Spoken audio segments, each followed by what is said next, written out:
We never know where life will lead us or what may hinder us along the way. But while every day can feel like one big question mark, it doesn't have to. With the right insights, strategies, and solutions from Western and Southern Financial Group, together we can look ahead to leave the unknown behind. What's Pro Football Focus doing? Last week they had Brady. This week they got Brady. We're literally doing it differently from everybody else. As a matter of fact, moving forward from this point on, I will not make reference to PFF. Do you not understand that they are that way because you're Joe Flacco? You just like to discredit things that people deserve credit for. That you can't possibly be expected to defend that. Talk about the game, Sam. So who cares about what people think about us? Yeah, I like football, I like football season, all the things that go with it.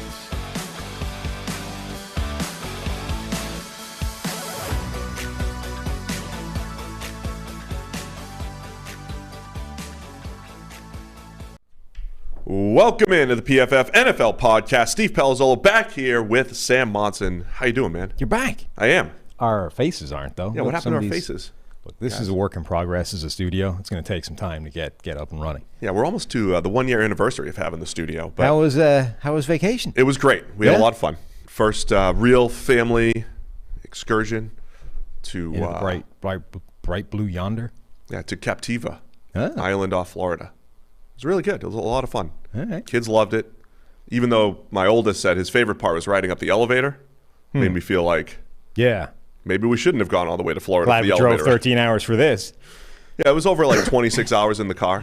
There we go. Faces There are we back. My regular hair is back. Not the fro. No. Oh, so I put on Twitter. I was like, this was successful, right? Raised a lot of money for charity.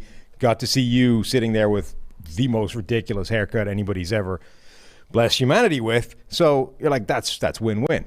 What if we did this as like a regular thing, right? Obviously not the fro every time, but it would be my turn next time. So We'll bring the fro back though, for sure. Sure, at some point. But it would be my turn next time. So what could I do that would be analogous to you sitting there with a ridiculous fro for an entire show?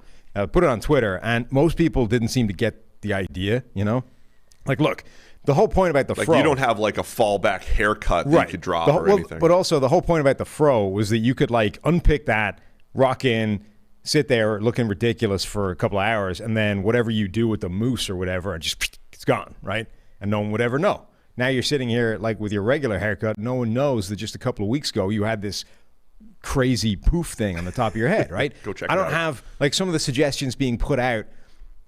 They weren't the same, right? There were things that were going to leave me with like either required 5 months of growing out a beard or was going to leave like a several weeks scar in terms of, shave your eyebrows off. That's not, these are not matching forfeits here. But one was suggested that I think is a phenomenally good idea. I would have to do a show sitting here dressed like minor league Steve Palazzolo. That's a huge win. I love that one. Right. Yes. Sitting in some of your old minor league baseball stuff, which has the added benefit of being I've got to sit here looking like, a team, what do they call him? The manager? The dude who's also dressed up like a member of the team, even though he's 85 years old and hasn't seen a baseball diamond. The manager wears the uniform too, of course. Utterly ridiculous. One of the most absurd looking things in all of sports. I would look like that guy. Plus, I'd be in your old gear, so it would be at least 3 sizes too big, just adding to the hilarity. Plus my glove. Yes. Obviously a glove at all times. Yeah. Also 3 sizes With too my big name on minimum. it. Spalding special that I have. Right. Okay, yeah, we'll get you a glove. I could probably grow out the beard and shave it to the Palazzolo mustache that you had for however Yes, definitely get the mustache going. So Let I me think see that's what a I great have. one. I got some Giants gear. I got some Mariners gear. Let me just figure out what exactly I have. When do you want to do that? What's the timing on this? Before the season. You were the sometime? choke point, I think, right? Because you need to supply the gear. I have a bunch of it stored back in Massachusetts, so I'll have to grab that at some point. I just need a couple of weeks to grow out the beard so I can shave it to the So stash. maybe just before the season we could do something like that. Set up a GoFundMe, figure out what charity we're going to go with, raise some money, and then rock. I like it. Yeah, that's great. Again, appreciate all the listeners too. Like a lot of people got into that and had some I'm fun definitely with going it. to buy like one of those black curly wigs that you can get and put it under the baseball cap for the full effect. I like that as an option. So let's I think that's a good one. Confirm it with our listeners that that's what they want as well, because I think that makes a lot of sense. Big part of me doesn't even care. I think that's by far the best suggestion that was put out, and that's the one we're running with. So let's just do that. So how was it without me here? You had Austin and Chris Collinsworth as my backups. My backups. Austin on the Monday show. Austin was good. I think he started to slow down a little bit. It took him, a couple of hours, and we did the same thing as normal, right? It's like all 32 teams. It was our pessimism show to combat the optimism. I know, which was that you had. People seem to like more than the optimism show. I'm just saying. I didn't title mine properly. Oh, that's what it was. I tried to squeeze a bunch of stuff in the title. Well, we did the usual thing, right? It's like, let's go through all these teams, and then we're going to be here all day at this rate. We're going to have to fire through the NFC pretty quickly. So if you're an NFC fan, I think it was the order we did. Do you want to start with the NFC today? Because today we're actually talking about the most important offseason decision or offseason addition for every team. This is more looking back, not looking forward. This is what is the most important thing that's happened. Yeah, we can start NFC. And then Chris. And then, how was Chris? Was he a little nervous being on the big show or what? I mean, it's early days, but I think he has the kind of talent where you could maybe see him go pro. I see a young me in Chris a little bit, Yeah. I think similarities.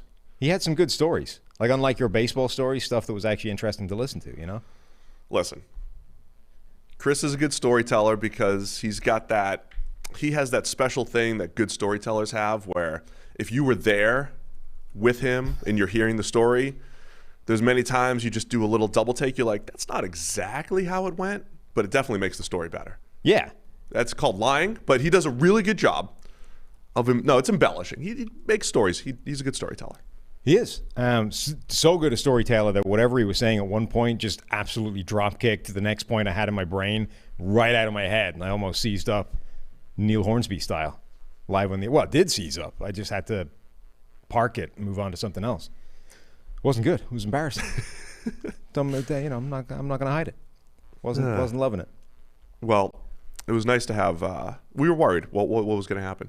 I was worried. You were, obviously, yeah. Didn't need me. No, which is good. Not even a little bit. Which is good. The people missed me. I was getting messages left and right. Oh, yeah? Yeah.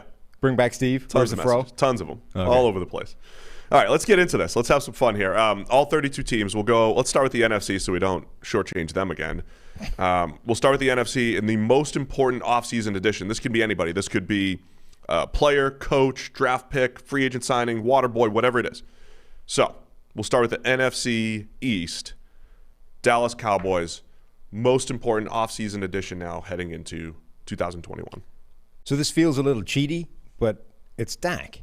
Getting Dak back, re-signing him. Dak over Dalton, essentially. Yeah. I mean, getting him back from the cramp, getting him back healthy, and also re-signing him to the monster contract and him actually being there again, as opposed to, the potential that he hits free agency, the potential that it was going to be on a franchise tag or whatever. Getting Dak back in that building is the biggest addition that this team is going to have from last year to this year. Yeah, it certainly. I mean, obviously it is. Quarterback's going to be the answer a lot here. We're trying to skew away from too much of just the quarterback discussion, but he will be. Not many quarterbacks. I mean, anytime a team added a quarterback, that's probably going to be the answer. There's some debate sometimes in a few other spots. It's not all, But that has to be the answer here. Yeah. I think at a macro view too, just like a healthy offensive line. I've cheated. I mean, it's not one addition, but just having all those guys back. If Tyron Smith is healthy, our offensive tackle rankings are out today at PFF.com. Anthony Tresh. By the way, Tresh went viral while I was on the beach. Best deep threat of all time. I'm just saying, look, every time Tresh does anything, the first comment in the section is, that dude's 12 years old. You're not helping your 12-year-old image if you don't remember Randy Moss. Yeah. Is all I'm saying. It's tough. We should send him the Randy Moss episode. We should send that to Tresh. That's true. Yeah, it's a good point. Give him a little history lesson, and then he could actually, we'll throw some YouTube videos. I mean, just show him the 40-plus. Well, that's what the Vikings did. Oh, they did that? The Vikings tweeted, and just in case you've forgotten, Randy, the video of Randy Moss's 40-yard touchdowns. I deleted Twitter. It was 9 minutes long. I deleted. So the funny thing is, there's some other 12-year-old behind the Minnesota Vikings social account that's attacking him. So I mean, it's just it's a Gen Z battle, is what it is. Somebody was, Smart Football, Chris Brown, is that his name? He's always good for a snarky response. Well, no, it wasn't a snarky response. I'm not going to be able to find the tweet now because it was a couple of days ago, but he was saying, like, there's a video, the Randy Moss video that's this 40-yard touchdowns. It's like 8-9 minutes long, something like that. He was like, there's a video of Jerry Rice 40 or 50-yard touchdowns. It's 9 or 10 minutes long, but there's also a video somewhere of all of Jerry Rice's touchdowns that's like 25 minutes long. It's like a feature-length episode of all of Jerry Rice's touchdowns. Oh, that's funny. Yeah, here we go. Yeah. So there's a 50-yard touchdown video of Jerry Rice's that's 8 minutes long. There's also a video of all Jerry Rice touchdowns, which is apparently 48 minutes long. 48 minutes of all of his touchdowns? Yeah. I might watch that later. That's great. Instead of a movie. Like, but his 50-plus yard touchdowns are a lot of, like, slants taken to the house. There's also not a lot, but there's a lot of just deep touchdowns as well. Like, the thing about Jerry Rice is that, he was good at everything. He was also, I think it helped that cornerbacks weren't necessarily that great for a lot of his career. Oh, you're going to do the whole he was playing against garbage men. No, not a lot of it. But, like, if you've got a 9-minute video, like Jerry Rice was not the deep threat that Randy Moss was, but he had a production of deep threat touchdowns similar to Randy Moss. The difference between the two is a lot of how good the defense was. Anyway, it doesn't sound like Tresh was that crazy with his. He said Tyreek Hill could be the best deep threat of all time, and it came from an article. It was like pulled from an article where the point was just, hey, Tyreek Hill's amazing. Yeah, right. It just took off. Like, it's when you put it like that and you're like, hey, and you look 12. Did you get some flashbacks? The immediate response on the virality of it? No, I know what you're talking about. 2013, 14? Early 2000. It was June of 2014. I was at high school baseball practice in Massachusetts, too, and people are just blowing me up like, who is this Monson guy saying Tom Brady's not a top 5 quarterback? Yeah.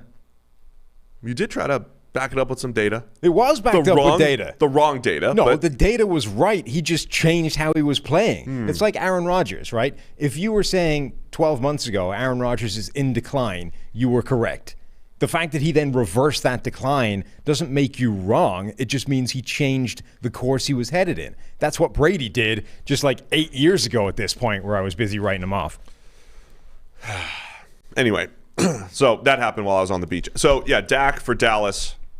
Definitely agree there. How about the New York Giants? So the Giants just added a lot to their receiving core. And I think that's the way you go. This is the year 3 test for Daniel Jones. Yeah. Assuming that the offensive line still has to creep back toward average. It's good to be back. Creep back toward average up front. And if they do that, it's got a way to go. Kenny Golladay, Adoree Jackson. Kenny Golladay and Kadarius Toney, Kyle Rudolph, all those weapons. But they also added Adoree Jackson at corner. There's a lot of good players there. Yeah, Golladay feels like the biggest addition. Like, that's the one I think that could have the most obvious impact. Golladay, like, his last year, his big thing was contested catches for Matthew Stafford. If Daniel Jones leans on him the same way and, exploits the other guys in a different way and as part of the offense, but Golladay becomes his sort of when in doubt contested catch guy, that could have the biggest impact on what Daniel Jones does this year, who I think is progressing to the point of being massively underrated at this stage. Like, his touchdown numbers were tiny last year. Massively underrated? Yeah, because people are like, Dak had more touchdowns than Daniel Jones last year. Listen. Ergo, Daniel Jones sucks. Daniel Jones played better than that touchdown number and the meme of Dak having more. Daniel Jones is still Nick Foles. My Nick Foles comparison he's not. Stands. He's had 1 year, because last year at this time we were like, man, just get off the Daniel Jones hype train. He had a few good games. He had a few of those because the touchdowns were there in 2019 as a rookie. He had a 67 grade that year, better stats and better highlight reel type of games. 4 touchdowns, no picks. He had like 3 of them, right? And then last year, the supporting cast was maybe the worst in the entire NFL when you combine the pressure that he was under plus the receivers. It was up there with Darnold and the Jets and the whole thing. So he's just rated. He's where he is. He's a lower mid-tier quarterback who's going to probably look better this year because of the most important offseason additions, which are those 2 wide receivers, Kenny Golladay, and I'm going to say Kadarius Toney may be the most important addition because Jason Garrett's the offensive play caller. Is Kadarius Toney his addition going to add some creativity to Jason Garrett in his play calling? Yeah. Is that going to force his hand a little bit? It kind of, I mean, it either needs to, or Tony needs to be able to take one of those established jobs and, become a more conventional receiver than he's been so far in his career, which I think is definitely possible. Like, the way he developed, he certainly can be on that pathway and be a good player. But again, it feels a little bit like Kyle Pitts or Rondale Moore. Like, if you're going to use this guy to the fullest of his potential, you need to be able to get creative with him in addition to the other stuff.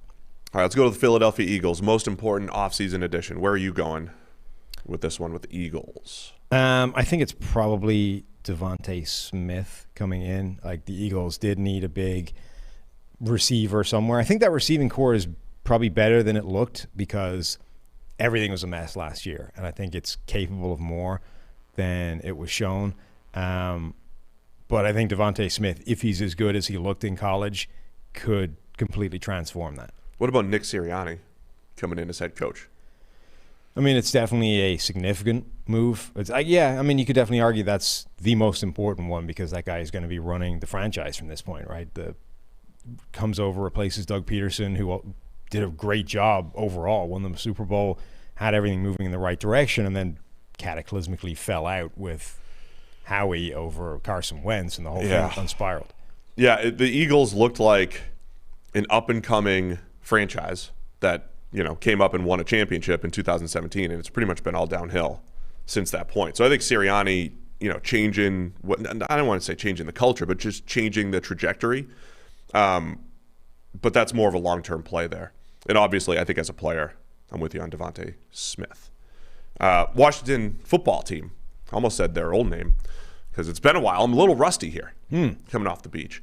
And I lost my voice somehow since yesterday. It has nothing to do with the trip. Washington football team, most important player. They've added a ton in free agency.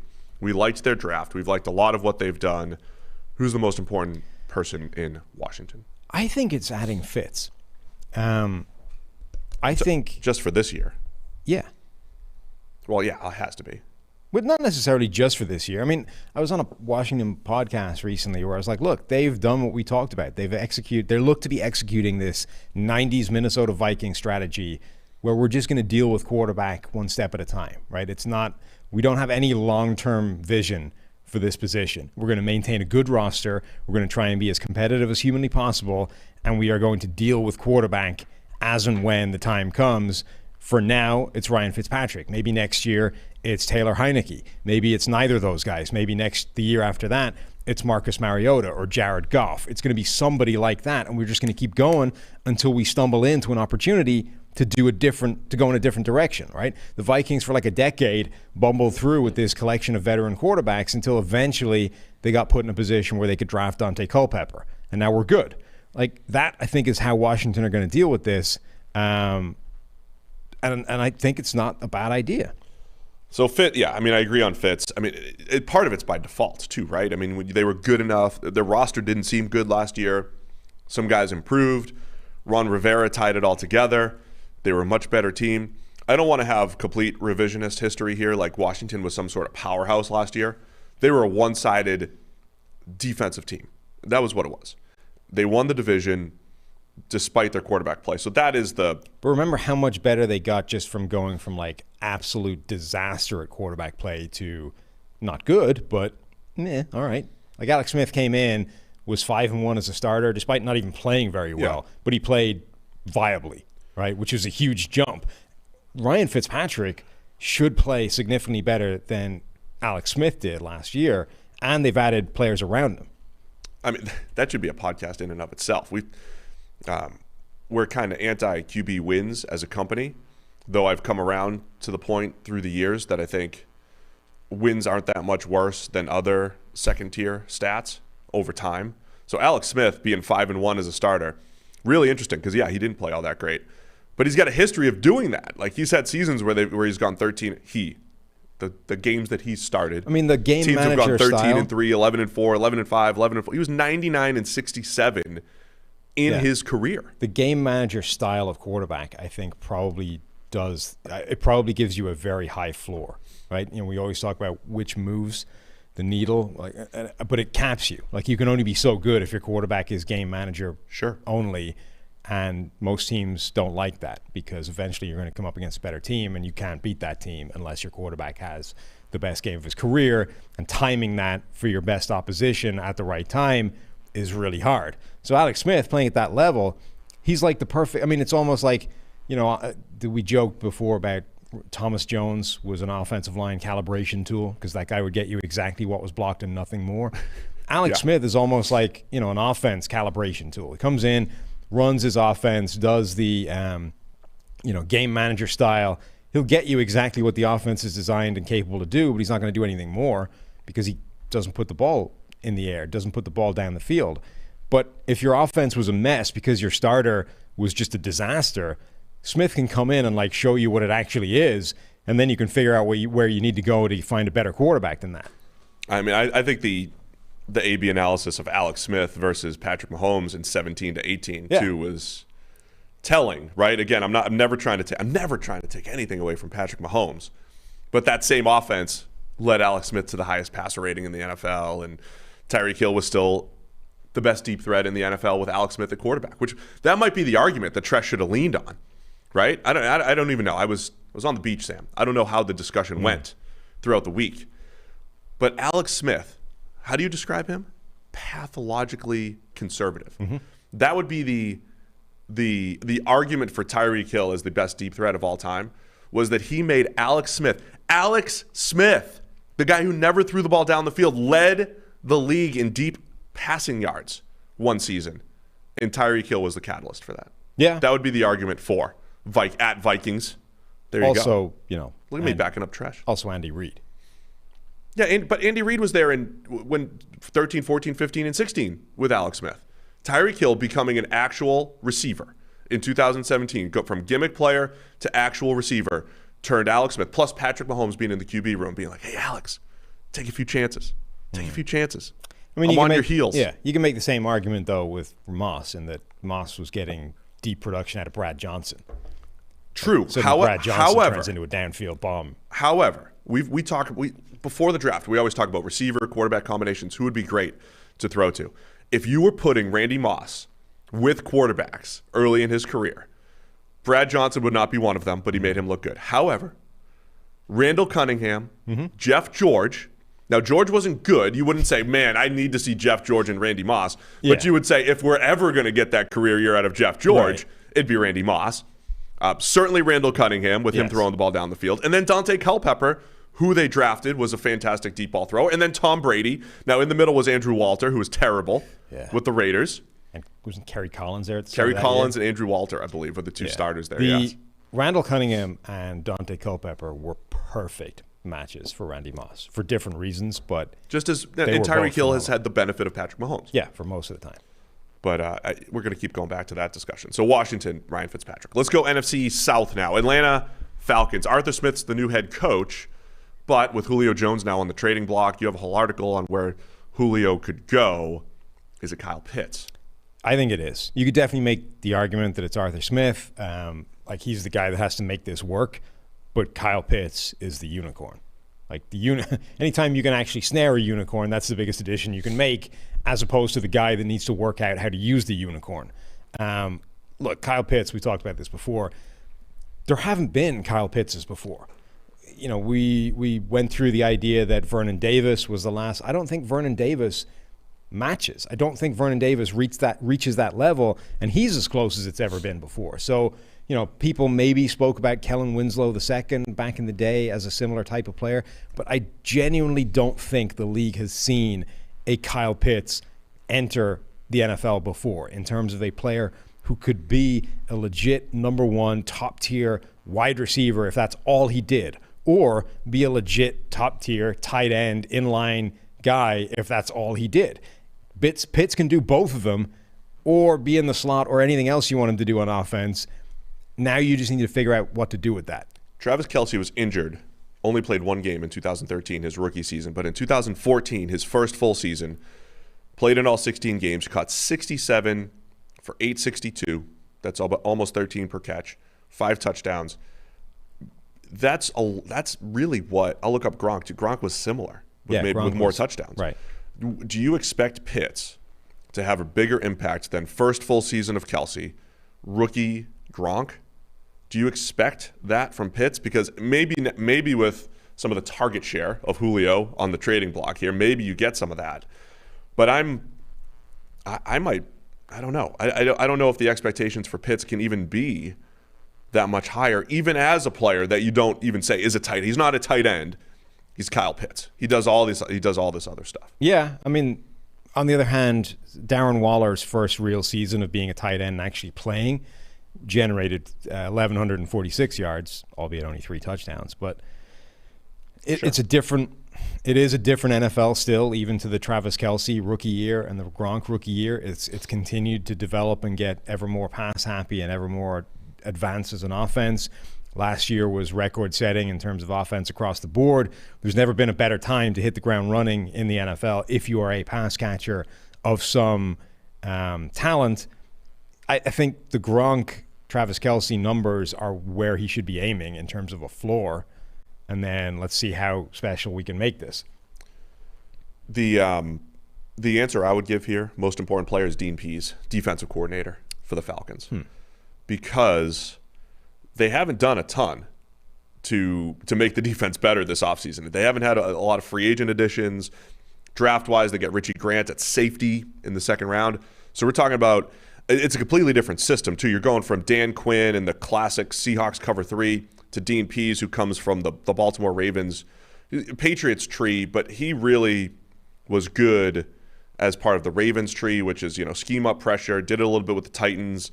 So I think Pease has a chance to make the most of this talent, and that's going to be for 2021. If the Falcons are a playoff contender, the defense have to creep back toward average, and I think it's Pease who does that and kind of, pieces that together from a defensive standpoint, just the way the personnel is. Yeah, I mean, I think their defense can definitely move the needle more in terms of them winning games this season, just because it's coming from such a low ebb. So if you can make an impact on that, you will probably have the biggest impact on this team in 2021. All right, let's go to the Carolina Panthers.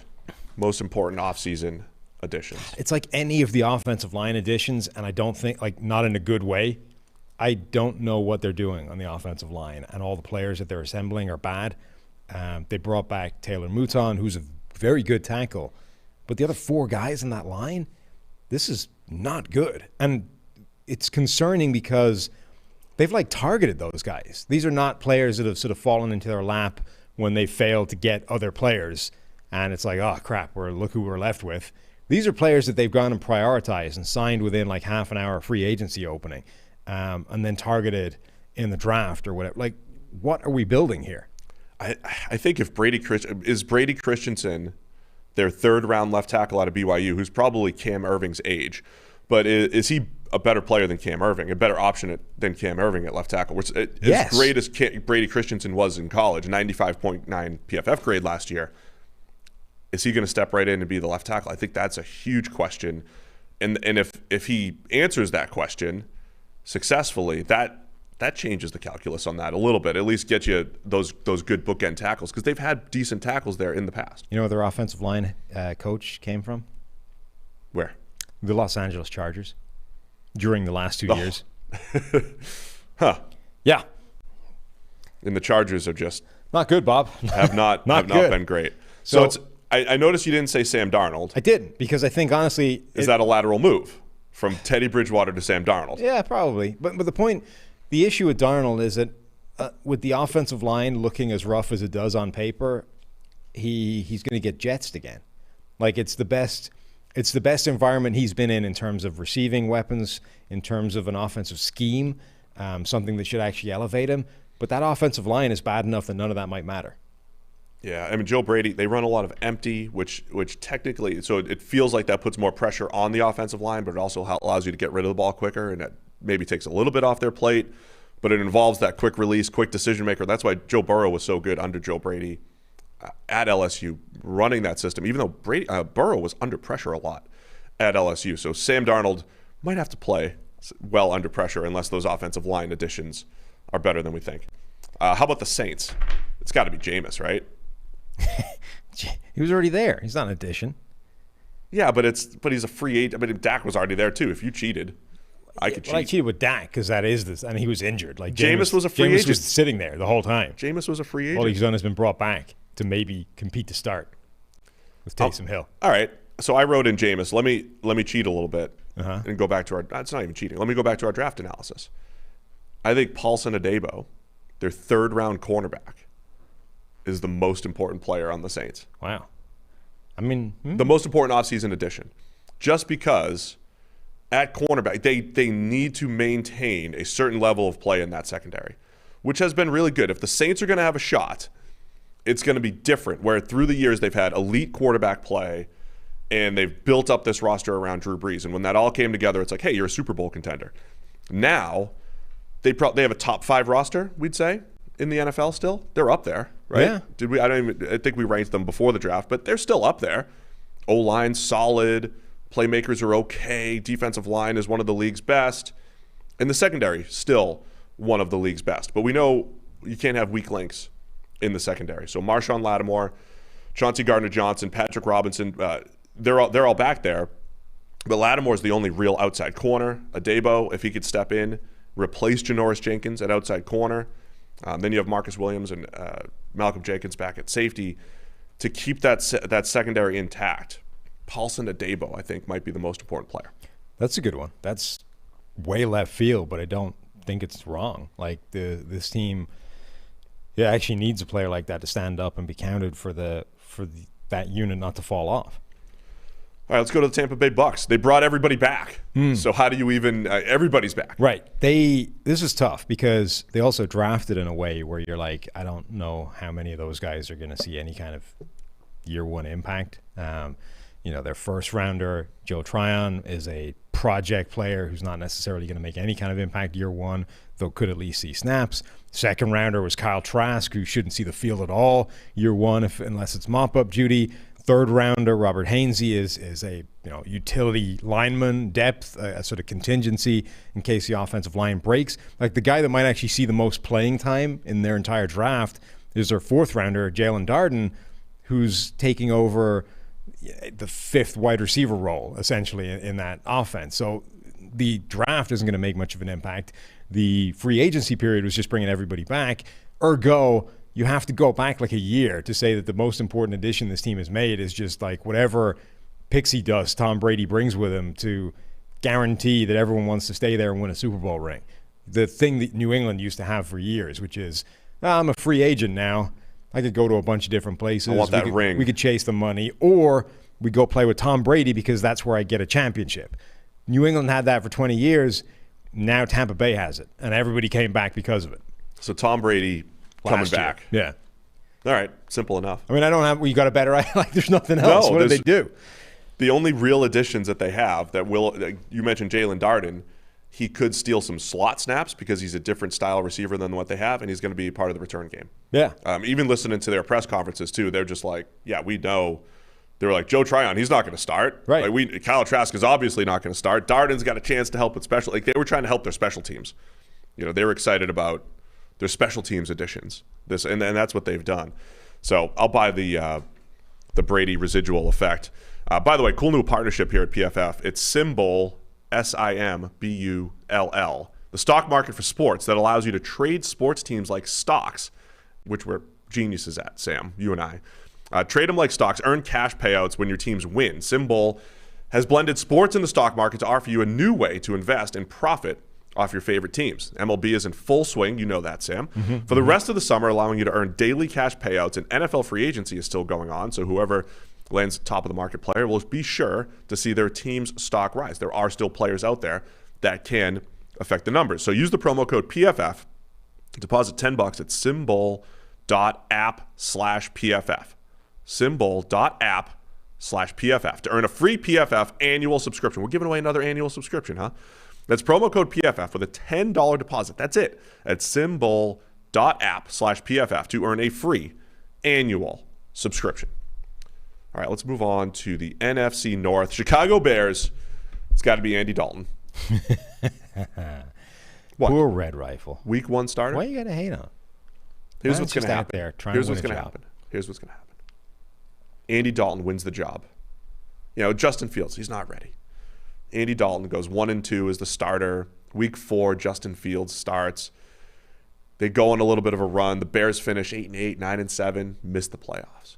And you're going to go back and say, man, they should have started Justin Fields back in week 1. That would have turned the table. So Andy Dalton going 1-2 in the first 3 games is going to cost the Bears a playoff spot. Therefore, Dalton is the most important offseason addition. I can't remember who was pitching this to me. It might have been Austin, who was saying that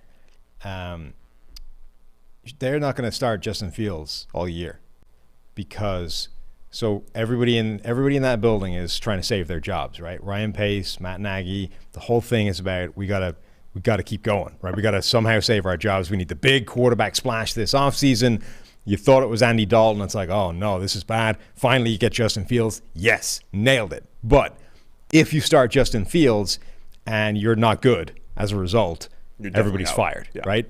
If you don't start Justin Fields, you can say to ownership, well, hey, you can't let us go now. The rookie hasn't even started yet. The savior of the franchise hasn't yet gone on the field. You should see this guy in practice. He's got 4.3 speed. That guy can hit any part of the field with that arm. Just give us till next year. We can put him out there, and I can show you everything's headed in the right direction. So we're going to get 17 weeks games of Andy Dalton. Not even going to see Justin Fields because he's being held in reserve to keep everybody their job. I don't buy it. You don't buy it? People don't. Because, a 6-10 Bears team with Andy Dalton is also getting fired. But not if they've got the savior waiting for next year. It's like, hey, you can't fire us now. I don't think people do their jobs that way. You don't? Football coaches do not do their jobs that way. They do not. GMs might. First off, I don't buy it. At some point, they'd be like, Justin Fields got to play. People said that about Jeff Fisher. But what if Andy Dalton is just good enough for them to get away with it? Like, if Andy Dalton is just about – because this is not a bad team. Last year, they were 8-8 last year with what they had at quarterback. Like, if Andy Dalton gets them in and around 500, that's just about good enough to hang on and not have to put in Fields. I don't know. I mean, I always make the statement for these rookies, whatever's best for their development. Yes. Now, that is tough in the last season of or potential last season of, Matt Nagy or Ryan Pace or whatever.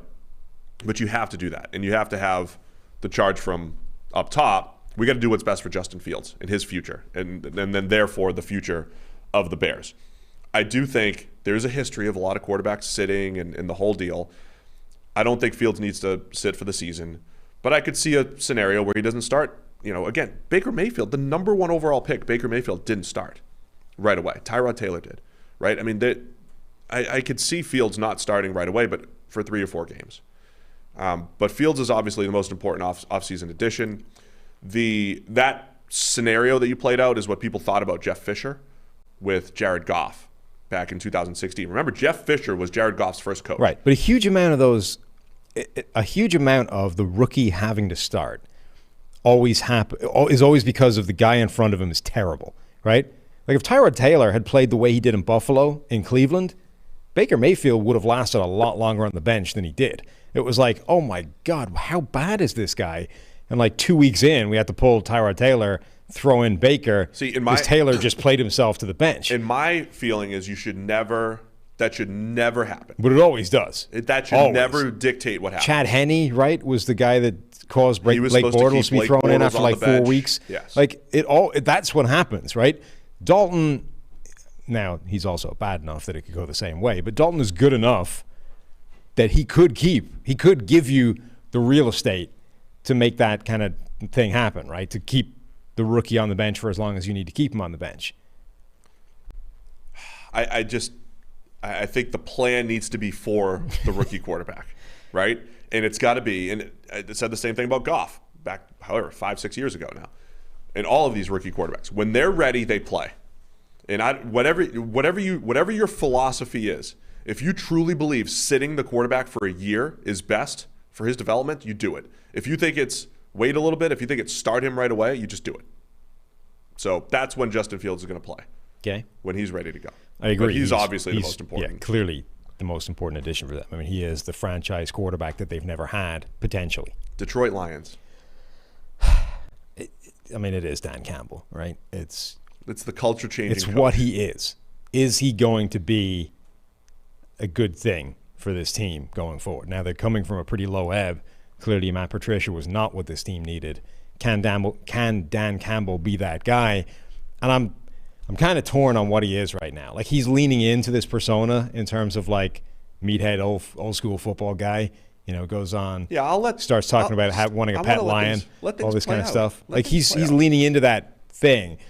But I'm not sure for him that that's necessarily a smart idea. Like, it's a stereotype that you're being labeled with right now. And I don't know that you want to give people reasons to perpetuate that further than it's already being perpetuated. You played football, Sam. You know.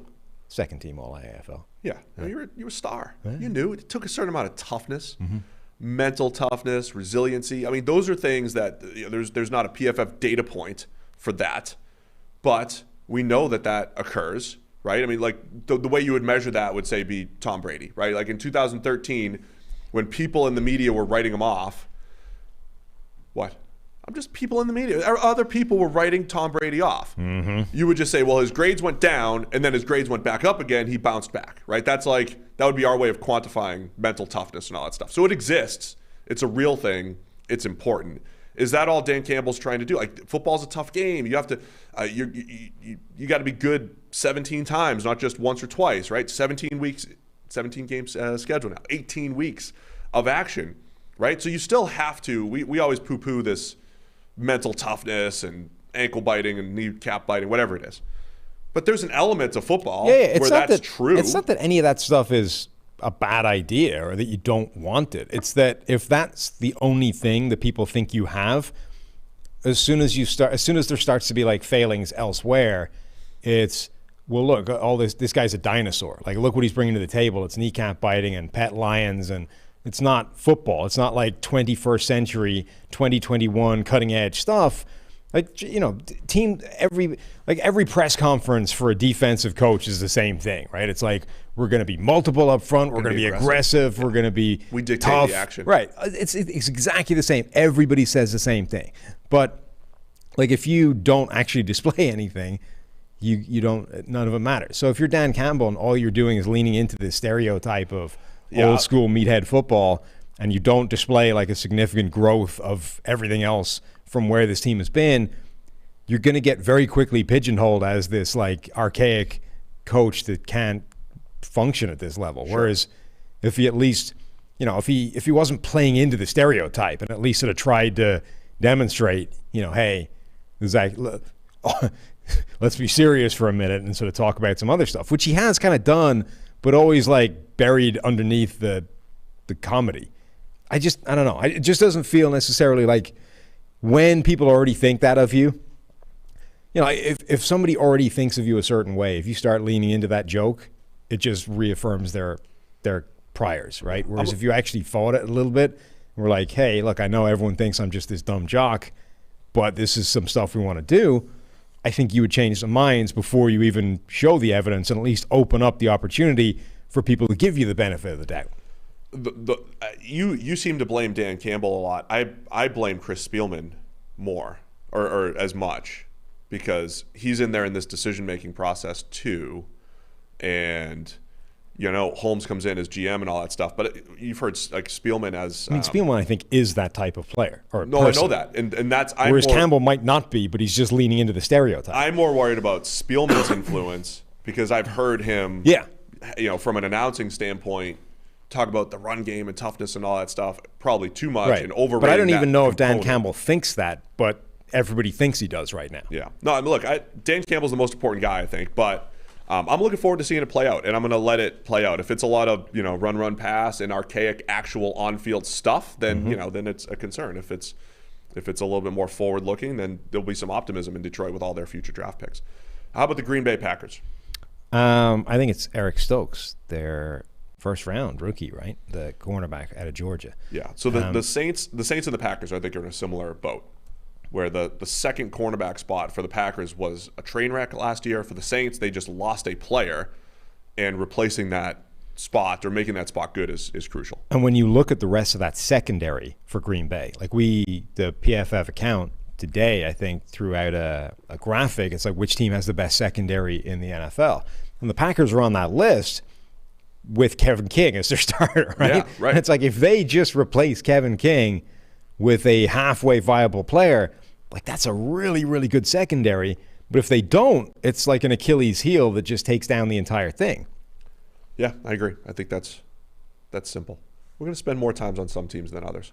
Wow. But that's it. I mean, cornerback too, Eric Stokes. They grabbed a guy that was lower on the PFF draft board. Mike Renner didn't love him, but he does have production. He's got that straight line speed. Change of direction isn't great. Stokes has a chance to be that guy. I think there's a lot of these teams that are really good all around, as you just described the Packers secondary, that need one draft pick, that need one player to step in and at least be okay. And if Stokes can be that, then Green Bay is right back in the mix. And, assuming Rodgers is back, Aaron, not Amari, assuming he's back, they're right back in that NFC Championship conversation. It's a pretty big assumption at this point.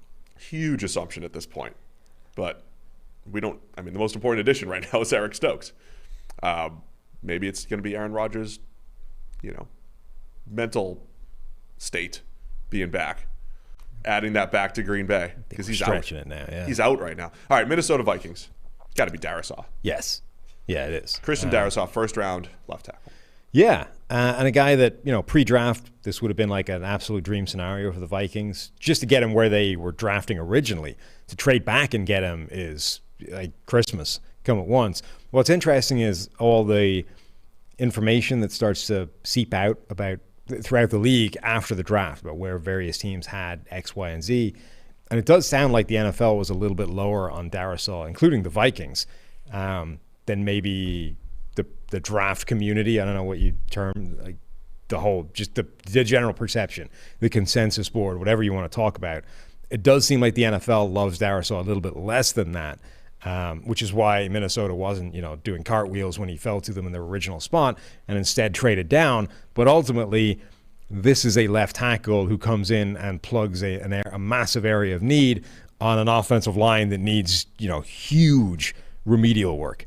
I think, remember when we started doing this draft process, we had a whole bunch of sleepers that the NFL didn't have? Mm-hmm.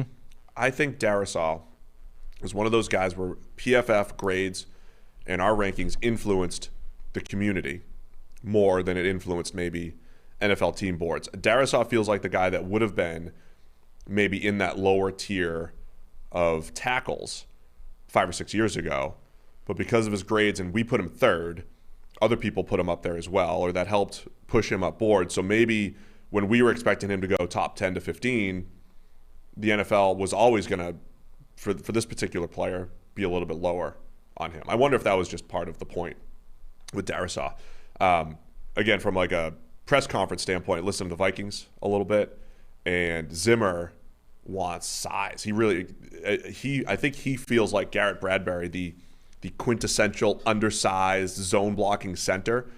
He wanted size up front, and Darisaw is a big dude. Wyatt Davis, the guard, is a big dude. But I think that was, and I wonder if that was part of the Vikings thought process too, if it was like, man, we just want, if their grade was ticked up a little bit even on Darisaw just because he ticks the size box that they were looking for this offseason. I'm always interested in what coaches feel like they need, and sometimes it's something, oh, we're just too small on the offensive line, got to get bigger.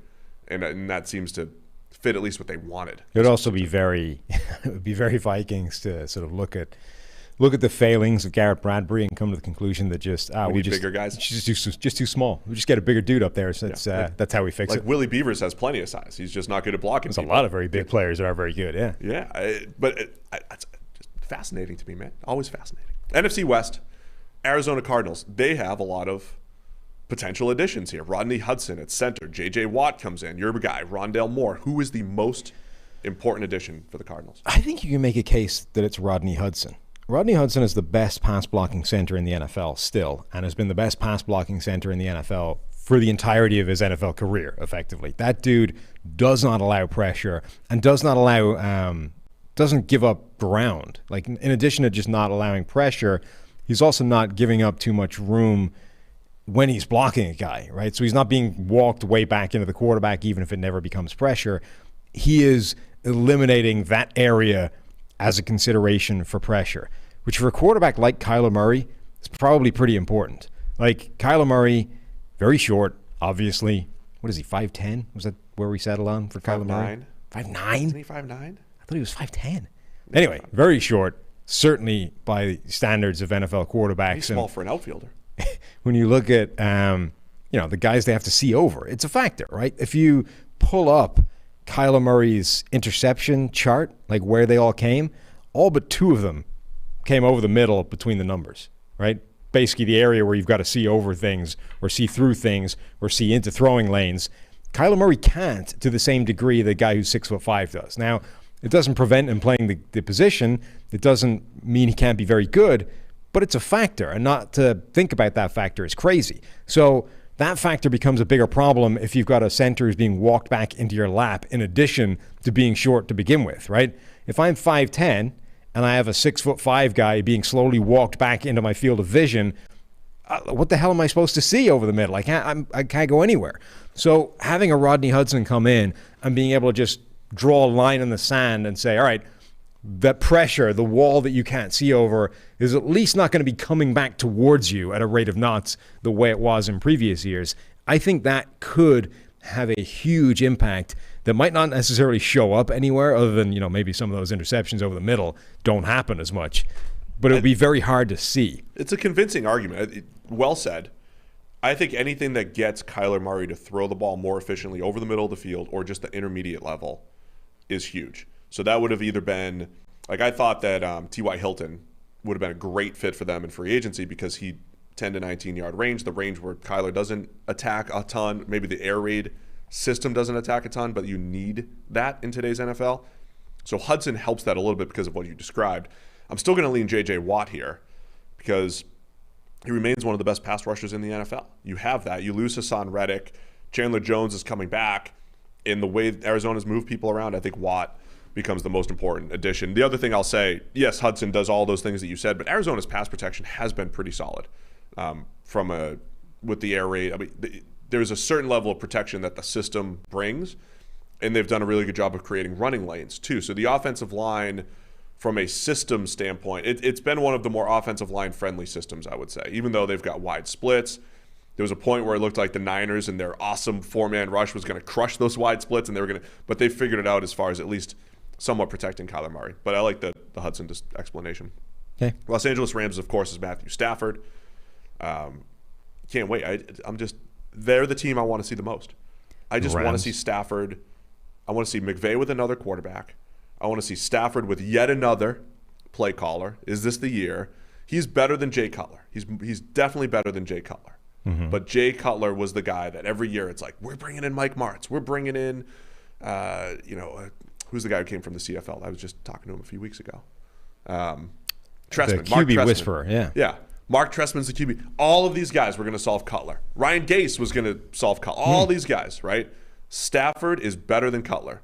However, he's gone through this revolving door of offensive coordinator. So now we get to see another one, and it's McVay, who's made Goff really good.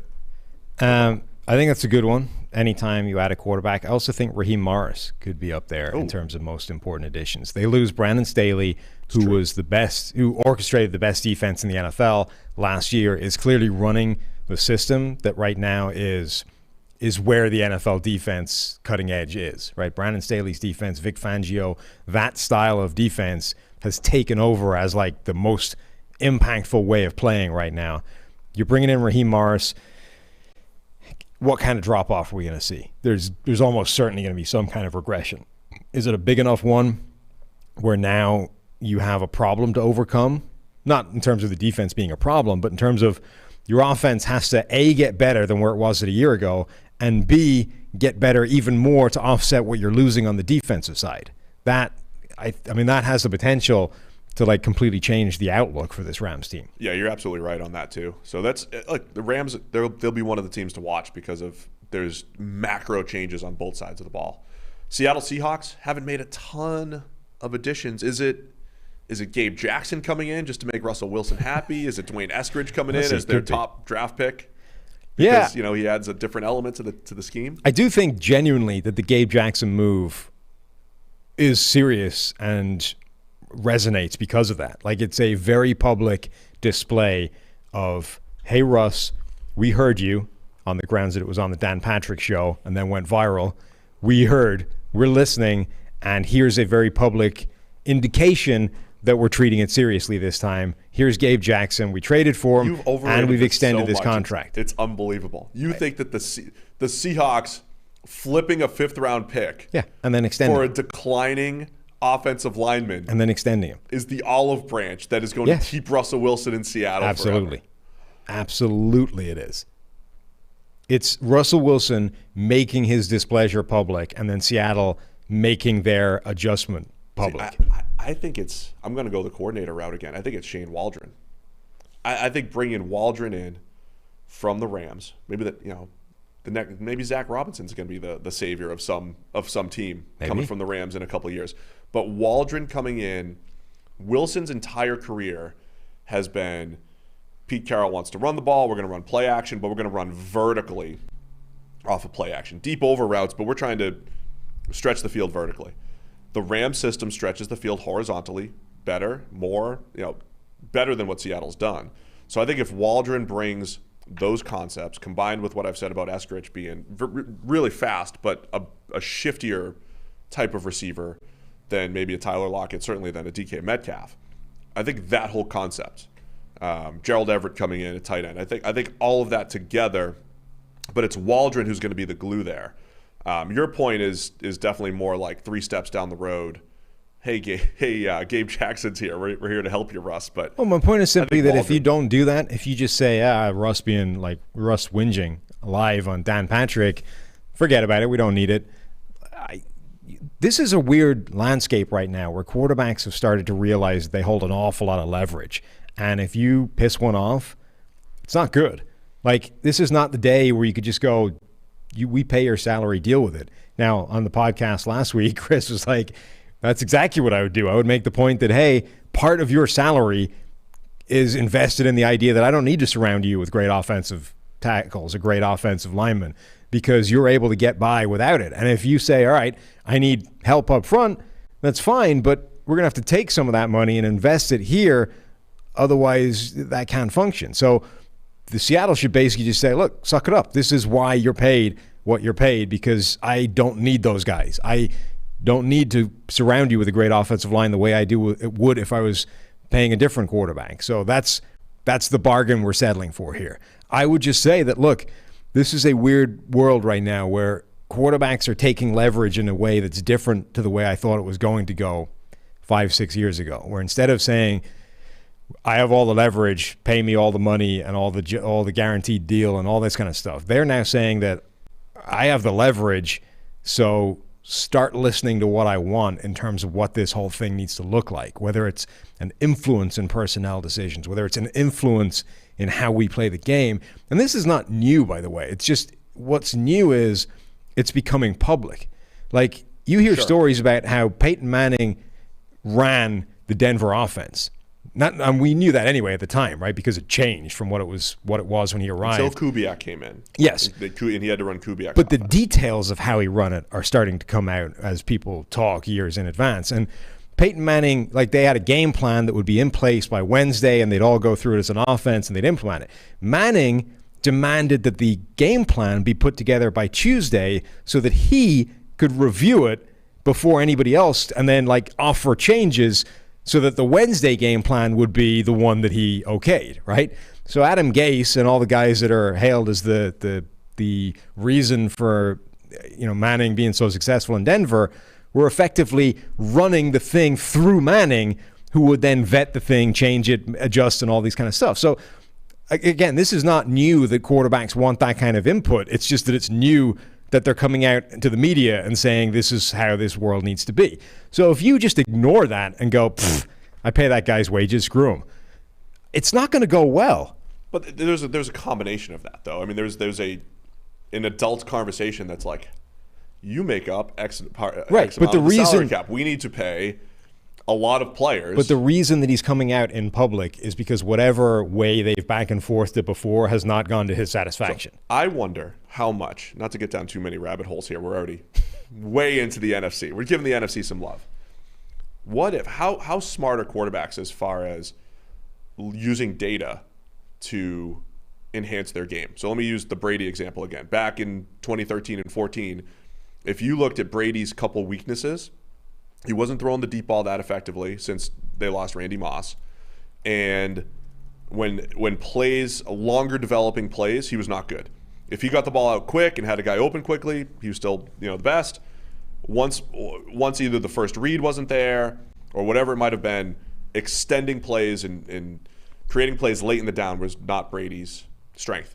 He made an actual point. It was almost like if I had showed him the PFF data, so to speak, in 2013 and 14, I'd be like, Tom, if you want to save your career, you got to get better at throwing the deep ball somehow, and you got to extend plays. You can't just take the schemed up stuff.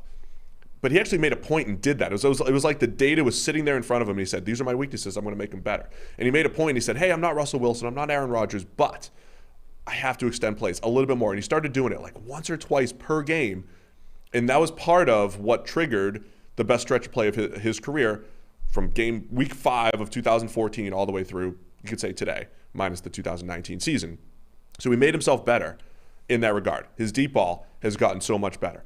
Could you go to Russell Wilson and say, look, you got to get rid of the ball quicker? Or is Russ completely aware of this stuff? Or is he saying this is Schottenheimer's scheme? This is the scheme you guys have given me, Darrell Bevel. And could you go to Russ and be like, look, you're the best deep ball thrower in the NFL. We already have that. However, we do need to get rid of the ball quicker. We need to take fewer sacks, and you're the reason for half to 3/4 of these.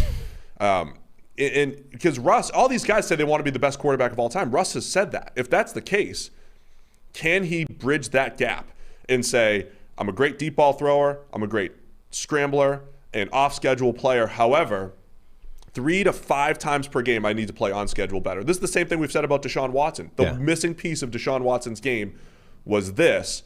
Can you sit down with that quarterback, use the data to tell that story, and then get them to that next level? Right. And remember, Wilson said in that interview that he was part of this, right? Yeah. He didn't just say, I'm tired of this crap. They need to help me out better. I'm done. He was like, I need to be hit less, and I'm part of that, but I'm tired of getting hit that much, right? He, I think, was very aware that A, this is how I make it public and show to the brass that I'm serious, and B, like I'm aware that I'm part of this. It isn't just like I'm not just demanding that they improve the protection in front of me because I'm tired of getting hit. It's like I need the protection to get better. I need to play better, the whole thing. So I think he's aware that like he's a big part of this as well. It's just I do think that was a very real flex by Russell Wilson. It's like I need to do this publicly because however this has been going behind the scenes is starting to piss me off now. So let's make it public. And if you're Seattle, I think the only way of countering that is to do something public as well. You can't just go, all right, we talked to Russ and it's all good. You have to, extend a public olive branch, and that's Gabe Jackson. Very big olive branch. Yeah, for a very low price of a 5th-round pick. And the contract. All right, San Francisco 49ers. Trey Lance. Yeah. Move on to the AFC. Yeah. We've talked a lot about Trey Lance. It is. Fans. You've gotten plenty of discussion. But it's Trey Lance and what that's, how good is he, but also what is that going to do? Right, what that allows that offense to be. Remember, RG3 was almost a decade ago. Yeah. Think how much the league has changed in the last decade. Think how much Kyle Shanahan's offense has changed in the last decade. The stuff that he was doing 10 years ago to turn RG3 into a superstar, just think how much more creative he's able to be after the last 10 years of evolution of his system with Trey Lance. I don't think people yet fully appreciate how freaking special and difficult this offense could be to defend. By the way, I also want to add, we've started to go back and grade pre-PFF college and all that stuff. So Andrew Luck, and we have a little bit of RG3 and the whole thing. He was really good in college. Let's not forget how good he was. And we also have the accuracy data. And was he a Heisman winner or just a finalist? Now I'm forgetting. I think he won. I thought so as well. RG3 won 2011. Please. No, I think you're right, but I'll check. Yeah, won a Heisman. There he is. My brain's fried.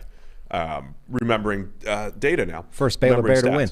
The thing I wanted to point out about RG3 though, his accuracy numbers when he came out were actually really good. He was on target a ton. I'm trying to find the actual number here really quickly on the fly what we have for him so far. Over 70%. He was up in Russell Wilson range just in that particular year on a certain number of throws. Over 70%, which is an incredible number. Trey Lance is like barely 50%. So they're not the exact same player. We're saying the stuff you can do schematically is going to be similar. And Lance is, but RG3 was really good coming out. Lance is interesting because his accuracy numbers when you're not looking at ball location are actually pretty good. Like his completion rate is very good. Right. His adjusted completion rate is pretty good, particularly when you factor in that his average depth of target is like 11 point whatever, right? So you actually need to look at ball location to find the inaccuracy within Trey Lance's play or, the film. Like you should watch him and it's inaccurate. But 5+ yards. So RG3 stylistic, like these are the numbers that we're saying about Justin Fields. Fields has the highest accuracy percentage, 5+ yards. In that draft class with RG3, Russell Wilson, Andrew Luck, Ryan Tannehill, Brandon Whedon, Kirk Cousins, Nick Foles, RG3 was the most accurate by our charting data. So Russell Wilson was number 2, and Luck was actually down toward the bottom. When it comes to perfect throws, Luck was closer to the top. But it is interesting to look back and see RG3 was a different type of player, and that was a big reason why he had such a good rookie season. What went wrong after that was the injury and then trying to become a different player. But RG3, if he stayed on that trajectory, would be up there as a Russell Wilson caliber type of player, potentially. Yeah. He didn't have the same it factor, so to speak, to get I just think given the way the game has gone and given the way this offense has gone, the ability now for Shanahan to integrate the run game from the quarterback position in a way that wasn't happening even with that RG3 offense in 2012 could be absolutely ridiculous. Like, it's already hard for defenses to separate the run and the pass game just off what they're doing right now without the quarterback being any kind of factor. You give him the capacity to do that as well in this world of RPOs and all that kind of thing. Like, this offense becomes, I mean, I don't want to use the word unstoppable, but like, you're putting it into that world of like, how on earth do you defend this? By the way, one of the things I love about PFF is we're sitting here in May talking about some detailed NFL, just all football stuff. That's what we do here at PFF. We're not the only podcast here. You've got the 2-for-1 Drafts podcast with Mike Renner, with Austin Gale, the PFF NFL podcast fill-in. Did a great job last week. So check out 2-for-1. Check out Ian Hartitz on the Fantasy Football podcast. That is the place you're going to want to be all of now, but also when come July and August when it's draft time. And, of course, our friends over at the PFF Forecast bringing a whole different angle to gambling, betting, win totals, and the analytics. All of now? Did you write this read or? I freestyled that. What did I say? All of now? All of now. You're going to want to be there all of now. Yeah. It feels like maybe you should stick to the script. I was going to say all of July and August, and then I paused and said, now. You want to be there now. But really in July and August is where you want that fantasy football stuff. You got a little extemporaneous on the script there. I don't read scripts. Well, apparently. Maybe just given how you ad-libbed. My script says, please make this as organic as possible, and that's what I was trying to do. This is completely organic. Off the cuff, go download and subscribe to these other PFF podcasts. They don't understand that you're Ron Burgundy. You need to be given the words to read, otherwise things get sketchy. I'm a good reader, Yeah. You know that. That's where you need to be. Terms and conditions. When you get given the opportunity to freelance, that's when things go off the rails. Please try to make this as organic as possible. There you go. Perfect. Even you, Steve. Nailed it. Pretty organic. Yeah. Subscribe to other stuff. Okay, let's go through the AFC. This is going to be more rapid fire. Buffalo Bills. Did they add anything? They added Trubisky. Yes. I would love to see. I need more Mitch Trubisky data points. Stop it. I need a new world, a new system. I need a new everything. No, nobody needs more Trubisky data points. How about Emmanuel Sanders? That's definitely got a good chance of being an impact player on that offense. I know they already have. You look, the receiving corps is already Gabriel stacked. Davis and him maybe battling for wide receiver 3 numbers and all that stuff. However, I don't want to see Mahomes. I don't want to see Mahomes without his great playmakers. I don't want to see Josh Allen without his great playmakers. He's a really nice player to add to that receiving corps, which is very good. It's very deep, but it's very segmented in terms of role, right? Yeah. They're very sort of locked into these specific areas of John Brown was the deep threat, Cole Beasley was the slot guy, Stephon Diggs is the guy that can win all over, but if you take any one of those guys out, the next guy up doesn't really slot seamlessly in to the missing role. Sanders kind of does. Like, he's old at this point and not what he used to be, but a bit like Stephon Diggs light, he could win everywhere. So if Diggs goes down, Sanders can give you, he can give you a lot of what you lose with Diggs. If Cole Beasley comes down, Sanders can go in there and be like a pure slot guy and do a good job. So I think from that point of view, it gives you a very good safety net. Not to put you on the spot, but I always joke about Ted Washington being the guy that just was like the rent a nose tackle the rest of his career. Every 3-4 team would just grab Ted Washington for a year. Has a receiver done that? Can you think of a receiver? Because that's what Emmanuel Sanders is leaning toward here. He had Denver. He went from Denver to San Francisco in their Super Bowl run, goes to New Orleans last year thinking this is the super team, and then now he's going to Buffalo to maybe help to replace John Brown, but maybe help put them over the top. The back end of T.O.'s career was a little bit like that, where he was going to get like 1,000 yards until teams just tired of giving him opportunities. Because Sanders is still good. He's 34 years old. Last year, 777 yards with the Saints. T.O. finished with like 900 yards at the Bengals. He could have kept getting, the way like Jerry Rice still got like 600 yards the last year of his career playing in was it Oakland or Seattle? Seattle legend. Jerry Rice. And then he got he was with Denver and then just eventually just decided, screw this. Just like Reggie Wayne retired as a Patriot. Right. But T.O. could have gone on and had another 5 years of doing that and picked up 500 to 1,000 yards if teams had been willing to deal with that. But eventually the NFL collectively with T.O. just went, enough is enough. It's not worth it anymore, even though it probably was. All right, I'll say Emmanuel Sanders there then. Carlos Basham Jr., I think, is you're going potentially a real impact player for them. I mean, Rousseau as well, the first-round pick. Basham's more ready, though. Yes, that's why I've gone with him as opposed to Rousseau. Miami Dolphins?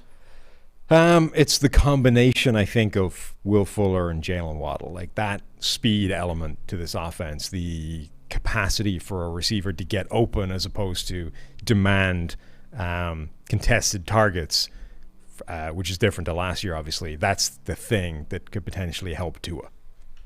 Yeah, I mean, from an addition standpoint, that's definitely it. It's the speed. We always reference the Bills as the team that did such a good job of building around Josh Allen, and they did it in stages where they brought in Cole Beasley and they brought in John Brown. That took a step forward, but Stephon Diggs pulled it all together. Yep. Are the Dolphins already there, though? Are they already at that point with Fuller, with Devontae Parker, with Jalen Waddle, Mike Gesicki? The difference between them and Buffalo, I think, is going to be the quality of the offensive line. They need to have that remember last year at this time? Rams-like step forward from a bunch of the youth from an offensive line standpoint. But if they do that, are the Dolphins already there where the Bills took 2 years to get to? The offensive line is scary. I get why they did what they did in terms of not throwing a lot more at it, because there's a lot of young guys there, and all NFL personnel look at their young guys mostly and think, not unreasonably, this thing takes some time. Offensive linemen in particular usually take 2-3 years to develop. So next year they'll be better, and when they all develop, this offensive line is in a good shape. Problem is, your strike rate is never that good. So as much as you think your 3 young guys will be better next year and develop and become good starters, the chances are 1 or 2 of them won't. And if they don't, what's your alternative? So they brought in Liam Eichenberg. I know, but there's definitely a way where you look at Miami's offensive line and say that whole thing might not be much better next year. And if it isn't, remember, Miami's offensive line was effectively straight garbage last year. The numbers got better because Tua and Fitzpatrick had absurd times to throw. Quickest in the NFL as a team. And when Tua came in, they also started to do more in terms of moving him and rolling the pocket and essentially run a bunch of plays where the offensive line isn't really pass blocking. So the numbers got a hell of a lot better, and that's why you got this section of crazy Miami fans who are like, what are you talking about? Our offensive line's good. Look at the quarterback isn't sacked very often. You're like, well, yeah, but it's not.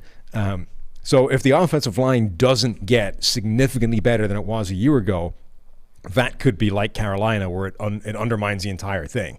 And Tua's not going to get any better because the line's bad. The whole thing goes to hell. But if they're right, and if a couple of those guys develop and suddenly the line creeps back toward average, then you're cooking. Got to get those shirts back. I think people want the shirts. New York Jets. Corey Davis. Who you got? Corey Davis, Hall of Famer. You don't often add a Hall of Famer in free agency. You don't. That's the forget Zach Wilson, forget Robert Saleh, forget Carl Lawson. It's Corey Davis. Yeah. Right. I mean, Zach Wilson, I think, is probably the obvious one. I think Robert Saleh might be more important, though. Really? Yes. It's got to be Wilson. I'm going Wilson's my answer, but explain Saleh to me. Well, look, everything is being blamed on Adam Gase for years. It's like this team has no shot because Adam Gase is the head coach, and that ruins everything. It's ruined Sam Darnold. It's ruined the rest of the offense. That's wrong. It's ruined everything. Now you have a different head coach and a guy who brings a system on defense that's proven to have an impact and can get after the passer and can cover and get better play out of not great cornerbacks on the back end. And none of the Zach Wilson is not going to be the transformative impact on this team unless like everything else around him gets better, which is what moving from Adam Gase to Robert Saleh is supposed to achieve. Yeah, fair points. It still comes down to Zach Wilson. I mean, if Zach Wilson isn't good, Saleh's not going to. Saleh has less of an opportunity to turn this team around, obviously. Well, sure. Zach Wilson's the guy there. I think there's a healthier. Maybe I'm just overrating the Urban Meyer spectacle and all that stuff, but I think there's a healthier debate in Jacksonville of Trevor Lawrence versus Urban Meyer. I would still lean the quarterback there. You're not going Tebow? Could be Tebow. Could be Tebow. Anytime you can add a 33-year-old tight end who used to be a baseball player, you got to do it. He batted 163 in AAA. That's my favorite tweet you've ever had. You have a better batting average. Is that it? Than 250. Tebow. Hit 250 in AAA. I need to find the video. I got to call the Giants and see if they have this in the video system somehow. They wouldn't because they used to just kind of like film us from like the sides. Reel to reel? For technique. Back in the day? Yeah. You want the side view so you could break down your swing. Okay. And I watched it in the video room the next day. I hit a chopper into the ground. Ground ball. The ball bounced like 3 inches in front of the plate. It rolled to third base. The third baseman, I don't know what happened, but I glanced. You're supposed to get like a little glance. Did it get through? Or did you run straight through the bag? So you got to know. So I give a little glance.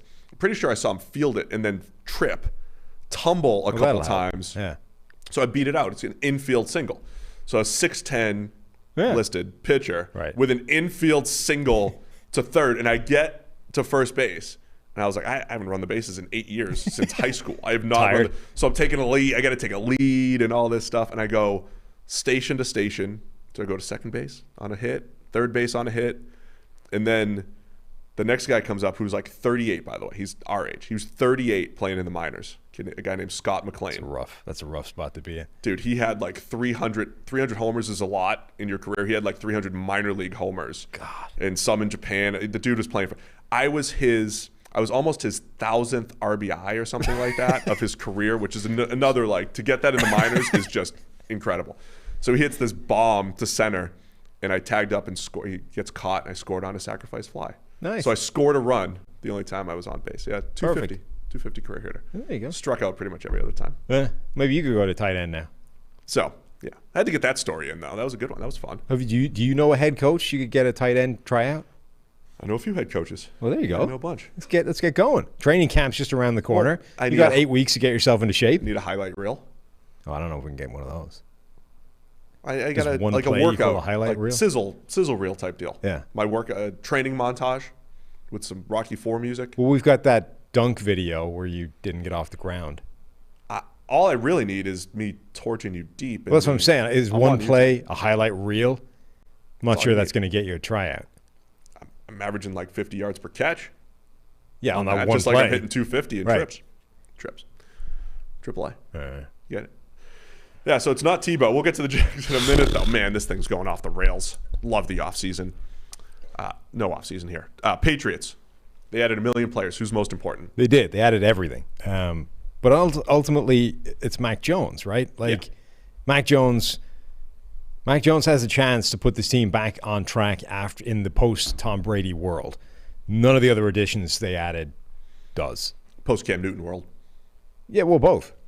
He's Cam Newton's Well, the point is, I don't think Cam Newton really has the potential to put this team back on track in a post-Brady world. So that's the watershed moment. Tom Brady left the building, brought his magic pixie dust to Tampa Bay, and now if you want to get back on top of the mountain, you need something better than Cam Newton. Can Mac Jones be that guy? If he can, now you can actually, like Bill Belichick can win his next championship and retire safe in the knowledge that he actually had a part in the previous million.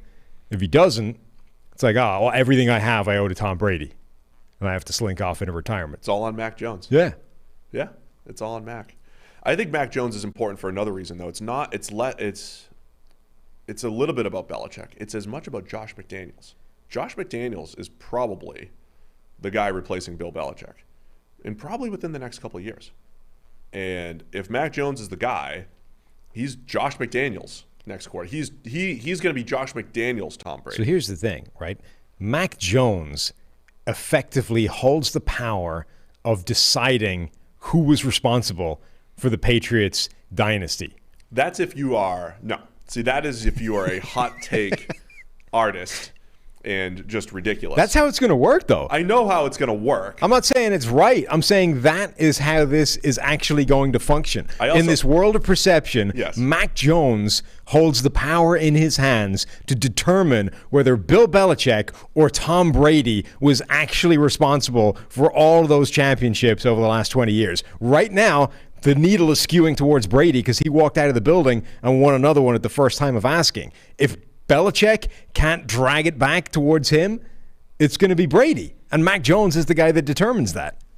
Oh, man. It's so crazy, though, because obviously Bill Belichick had to make the decision, the most important decision in NFL history, was starting 6th round Tom Brady over your $100 million quarterback, Drew Bledsoe. Just imagine that. And Brady played well. I mean, it wasn't like the decision was unwarranted. Brady had played well and earned it. But when Drew Bledsoe came back healthy, Bill Belichick made that decision. Like, I created you, Tom. I created the environment. I fostered this environment for you. And people forget that, and all of a sudden it's like, well, Brady's and I agree, like Brady, I think the quarterback is more important than the head coach overall. I think that's true when you're that good, when you're as good as Tom Brady. But it's not 100%, 0%. It's not 100 to 0. That's the world we live in. It's all or nothing. It's all or nothing. So it's all down to Mac Jones. So Mac Jones is the key here to Tom Brady and Bill Belichick's legacy. Did I send you that meme where it's like the best thing about football is that these two guys play the same sport and that these two play the same position? So it's a picture at the top row. It's Quinn Miners with his giant belly hanging out in training camp. Yeah. And on the right, it's DK Metcalf, pre-draft, shredded, next to A.J. Brown. So it's like these two guys play the same sport. And then the bottom, it's Mac Jones, it's Dad Bod Jones with the cigar. And on the right, it's Cam Newton, jacked out of his mind, six-pack, shredded. And it's like, and these two guys play the same position. Yes. And on the same team. Now, yeah. In the same position, room. in the same room, Dad Bod Jones, feet up with the cigar, and Cam Newton there, eating whatever you do to maintain that shredded physique and just jacked out of his mind.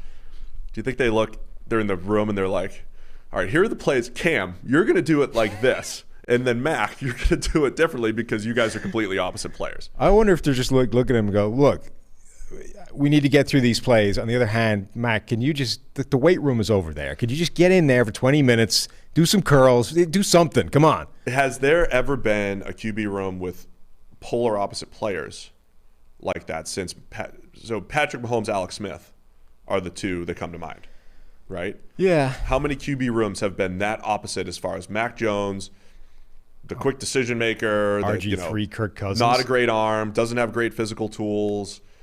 Cam Newton holds the ball a little bit too long. It gets stuck at the top of the pocket. Not just physically, but stylistically, they're very different. Yeah, it's style and physical. RG3, Kirk Cousins was quite a polar extreme. Yeah, that's true. I mean, usually, generally speaking, wasn't Chris Chandler, Michael Vick's backup? When you've had a special athlete quarterback, generally teams have not gone for a special athlete backup. Chandler could barely move at that point. That's what I mean. Career. They've always just found some random stooge who's his backup, which is partly why that's never – whenever that guy goes down, it's like the next guy comes in, it's a complete disaster. Well, a lot of times you're also trying to draft something different from what you have. I think the Patriots also – But a lot of teams just haven't. It's like this guy is special. There aren't those guys elsewhere. We're not even going to go for the same style of player. We just find something completely different. I mean, Colin Kaepernick, Alex Smith as well. J. Will 501 reminds us about Lamar Jackson and Joe Flacco. Yeah. That's a good one, too. I like Mahomes and Alex Smith, though, the best. because it's the conservative Alex Smith versus the aggressive, crazy Patrick Mahomes, and stylistically completely different. Baltimore Ravens.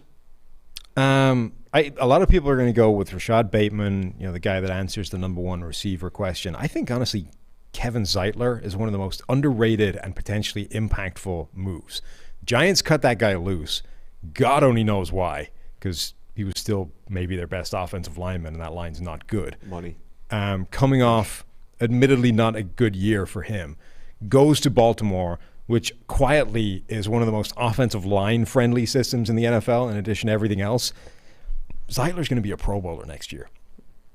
Alejandro Villanueva. Don't forget about him. Alejandro. It's got to be Bateman, though. We came into the offseason. What's the biggest question mark? Number one wide receiver in Baltimore. So it's him or Sammy Watkins. One of those guys being the number one. The difference is we don't really know yet if he's that guy. It's that, in theory, you should answer that question. Well, that's why he's important to find out if he's that guy. Yeah, but we don't even know. It's important if he is that guy to find out what impact that has on this offense, but we don't even know yet if he is that guy. If Bateman is not a good receiver, in addition to not answering the question of what happens if you put a number one receiver in there, you just didn't get a number one receiver. Cincinnati Bengals? It's got to be Jamar Chase. It's got to be Chase. This is an easy one. I mean, you could argue, actually, I guess, that it's the more important move is when they circle back around for the offensive line, because, I mean, it was a coin flip, right? So that whole which way do you go in the first round is equally as important in the second round when you actually address the other position. Yeah. Jack Carman. So, okay, let me make that argument. It's Carman, right? Because if Jamar Chase is like Penei Sewell, the confidence level that they're going to be a very good player is high.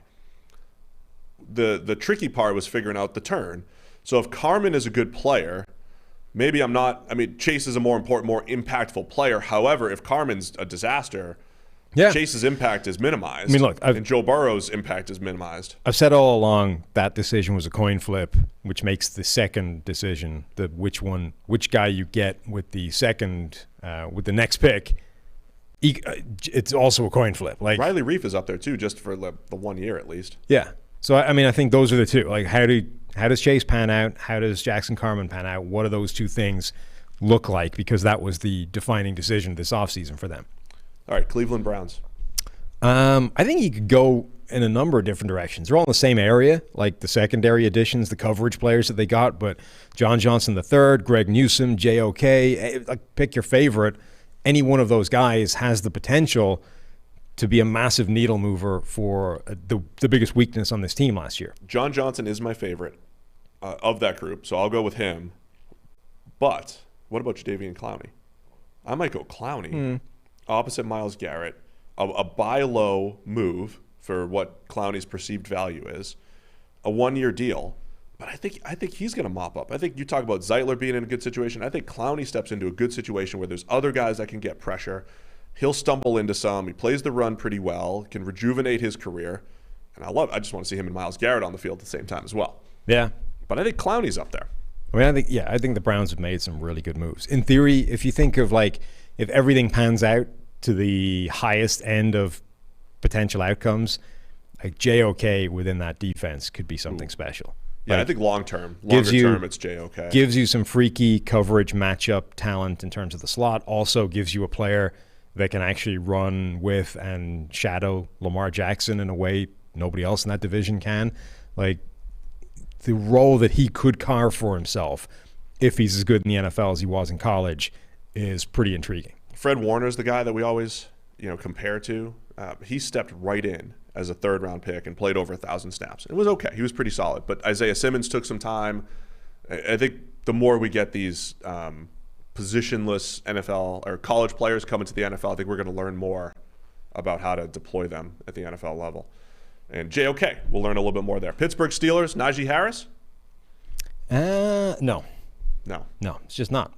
I think Kendrick Green is a way more important addition than Najee Harris. We said it all along. Look, offensive line is going to move the needle more than running back. And unlike the Bengals, where the decision was, hey, look, you don't fix the entire offensive line with Penei Sewell, which is the kind of point, the straw man that a lot of people were arguing. It's all right. You've got to protect. Look at that scar on Joe Burrow's knee. You can't let that happen again. Like, okay, but Penei Sewell isn't solving that next year on his own.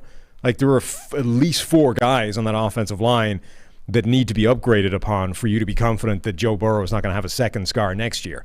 That's not the case in Pittsburgh in terms of, yes, you do need to upgrade multiple positions on that offensive line. It needs more than one body thrown at it, but the difference is one body actually does move the needle more than one body as a running back in a way that it doesn't when you're talking about the offensive line and pass protection and versus a wide receiver, et cetera. So Kendrick Green on his own will have a bigger impact on your rushing success than the difference between James Conner and Najee Harris does. I mean, anytime you're replacing a Hall of Fame starting center, that's the guy. So Kendrick Green. I agree with Kendrick Green. It's a lot of pressure. Yeah. Third round pick here. Again, particularly for a guy that is a mid-round pick. It's not like they didn't go the Pouncey route, right? They didn't grab a first-round center and say, you are the new chosen one.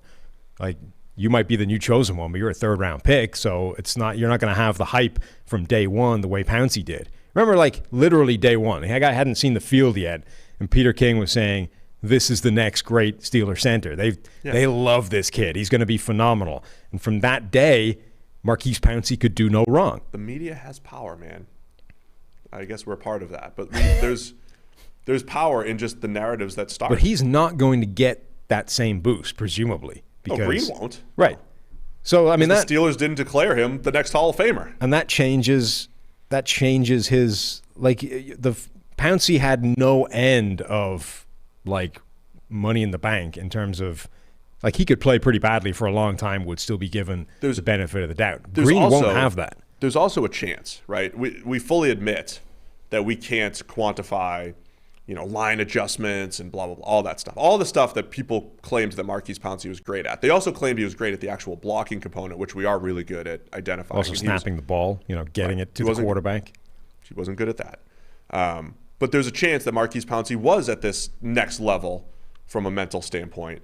And if Green, as a rookie, if he does step in as the starter, there's a lot of pressure there. He is the most important player. By the way, I did my 4th Cool Clinic. Keynote speaker? Keynote speaker. Yeah. 4th time. Rave reviews from the offensive line coaches. Excellent. Did a little 45-minute presentation over the Zoom. A little webinar for the offensive line gurus. Nice. Joe Thomas was a speaker there. Dante Scarnecchia. I preceded Dante Scarnecchia. Wow. Yeah, he would have loved. We showed him the slide, or would have loved the slide of. He added the most WAR per season of offensive line coaches through the years. You also got like free swag. Well, we can't announce that. We can't. Maybe I'll wear my cool. I got a T-shirt. I'm just saying that the fact that you got like an NFL alumni bag means you've officially had a better football career now than your baseball career. Yeah, I got an NFL alumni bag. I got Bob Wiley sent me. It's pretty impressive when you think about it. A couple mugs. We got the big Bob Wiley gut set hut mugs. He's got some good gear there. So yeah. So I am an offensive line guru is the point I was trying to make, so I can identify whether or not Marquise Pouncey is a Hall of Famer. Perfect. All right, 2 more divisions to get through. 3? 2? Oh, no, 2. 2. Just Sweet. 2. AFC South, Houston Texans. I like what you wrote. I mean, they haven't made any additions of consequence. Nick Caserio is the most 45 people, none of them made an impact. Nick Caserio is the most important addition. Yeah, that's true. Because he's the guy that, for whatever he's done this year, he's tasked with fixing this mess. He's tasked with turning the whole thing around. So it's Nick Caserio. Yeah, that's true. That's fair. You just went LOL because you were thinking of all the players that they signed. Well, the players and the head coach was an afterthought. Like everything they've done, you laugh when they have the number 1 special teams in the NFL next year. I mean, look, their third string could beat the living crap out of any other third string in the NFL. It's just that the first and second string are going to get owned. And they're losing that. They're not going to have that like 4-0 preseason to hang their hat on. Right. They're going to be undefeated in the preseason. Particularly, like, they're going to hang a 70-point beating on somebody in week 4 of the preseason in any normal year. That doesn't even exist anymore. We're going to see the betting markets going all over the place for the Texans. Texans buzz through the roof. So you see their real team, which is the same as the team that beat everybody up in the preseason. Their Week 4 preseason team in a normal year is the same. I'm sorry, Houston. Nick Caserio's there, and he's going to turn it around. Go back to my positive positivity. Go to podcast. the positivity podcast. I even struggled with that day. Of course, I think I you laughed did then too. Yeah. Anyway, Carson Wentz in Indianapolis. Let's go Colts. Yeah, it's got to be Wentz. Right. They needed a quarterback. They surveyed the landscape, saw that there was a very real chance that they could come out of that offseason without one, and therefore pushed all the chips into the middle of the table on Carson Wentz. Eric Fisher, 1A. Eric Fisher, Kwity Paye. How would you go beyond Wentz? Kwity Paye, I think, because of the opportunity cost. Because in drafting Kwity Paye, and maybe their second-round pick as well, in drafting those guys, you didn't draft a top receiver, and you didn't draft a left tackle. Instead, you've gone with a combination of Sam Tevy for a few weeks and then Eric Fisher's repaired Achilles, which when your quarterback is Carson Wentz, Colts fans got big mad at me during the week because I said, look, the Colts are already letting down Carson Wentz because of those non-moves at wide receiver and tackle. They've gone, well, Eric Fisher's a really good player. Like, well, he was last year before he tore his Achilles in the AFC Championship game. But A, that was a career year. B, he tore his Achilles in the AFC Championship game. What Eric Fisher is coming back this year? If you can't guarantee me that it's a better version than Charles Leno, who was out there for free, or the tackle you could have drafted, then it's not a good move. Wide receiver, they're like, oh, look at this collection. They're going to, wide receiver is the classic, where you former first-round pick Paris Campbell, Michael Pittman Jr. looked great as a rookie. T.Y. Hilton's got a great career behind him. Those three are going to come together and be a fantastic receiving core. You're like, okay, maybe. But if you look at the bell curve of possible outcomes, that's right up here at the shallow end. Of one of the possible outcomes, it's just not a tremendously likely one. I mean, the problem is just not understanding what the rest of the league has. You would never list that group of receivers and tight ends and say, well, this is one of the league's best. Well, you only do because you're looking at it in potential terms, not in terms of actual what it is right now. Yeah, but if you did that through the same people don't do that. They just go, this is going to come good. Lenses. All these guys are going to develop and they're going to be great. Do it for every team.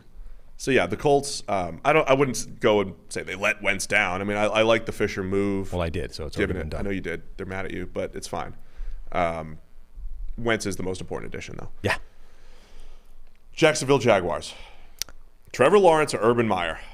Yeah. I mean, obviously Trevor Lawrence is the thing that's supposed to transform this team. Generational quarterback, best prospect since whenever. Luck, Manning, Elway.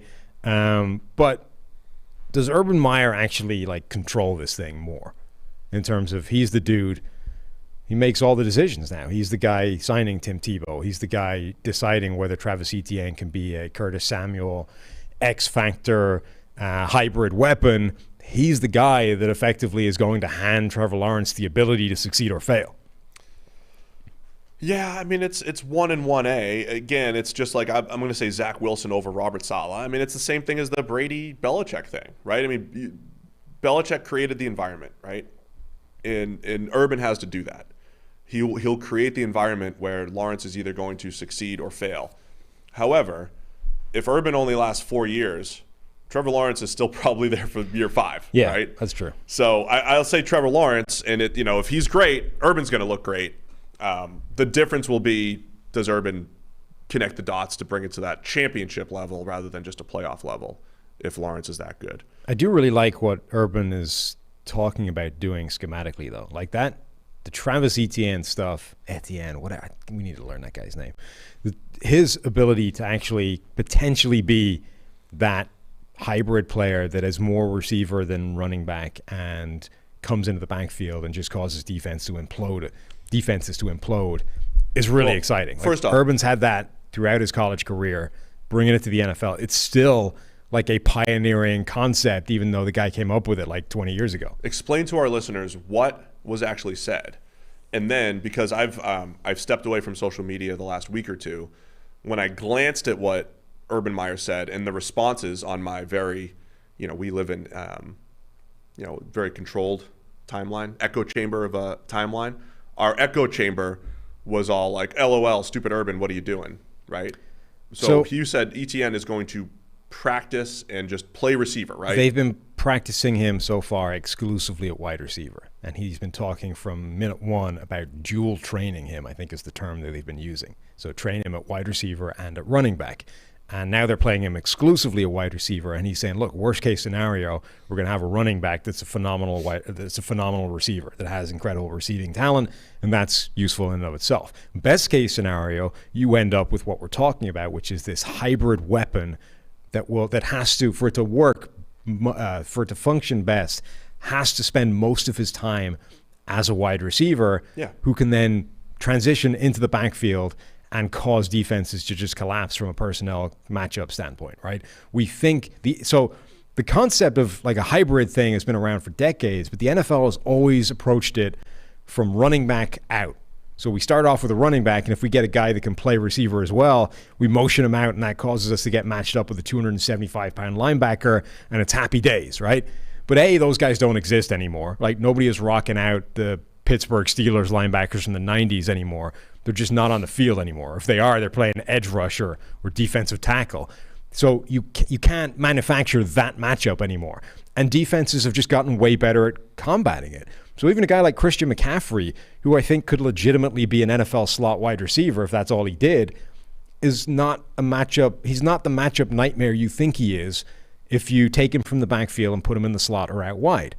What causes defenses real problems is if you take a wide receiver and move him into the backfield, and you can actually hand the ball off to him and give him a carry, because that causes problems. That changes what you do in the box, in terms of box count, in terms of the players that you have in the box to defend the run.